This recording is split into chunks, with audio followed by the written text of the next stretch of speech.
राधा, बहुत दिन होला हमें कथाबार्ता होइना हो। केमिति अछो?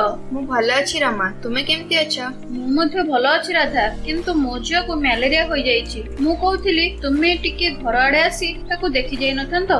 ओहो, मु एबे सांगे संगे तुम घर को आसुछि। रमा, घरे अछो कि? हां राधा, भीतर को आ। एबे से केमति अछि रमा? से भी विश्राम नेउछि ओ भारी हालिया देखा जाउछि। मु बड़ चिंतारे अछि। व्यस्त होइनी रमा, से भलो होइजिबो। अच्छा कहिलो, तम घर बाहरे कोन अलिया गदा होइछि ओ पानी जमी रहिछि कि? मशा माने एमिति पानी रे वंशवृद्धि करिथंती। मलेरिया व्यापीबा एड़ाइबा पई दया करी या परिष्कार करि दियंतु। मते जणाइबा पई धन्यवाद राधा। मु खूब शीघ्र तार व्यवस्था करूछि।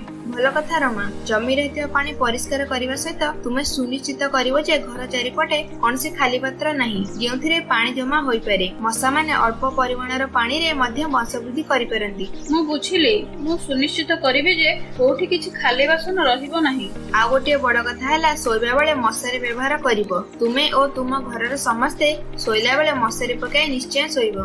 भलो कथा कहिलो राधा, मु निश्चय मशारी आनिबि ओ सबदिन मशारी पकाई सोइबि। हां रमा, मशा दूर करिबा मस्किटो रिपेलेंट व्यवहार करियाको भूलिबा नाही। विशेष करी भोर एवं मुह संज बेले मशा माने अधिक सक्रिय थांती। धन्यवाद राधा, बहुत दरकारी कथा कहिलो। मु एहाको वास्तव रे प्रशंसा करूछि। कोनोसी असुविधा नाही रमा, मो सहायता करी आनंदित।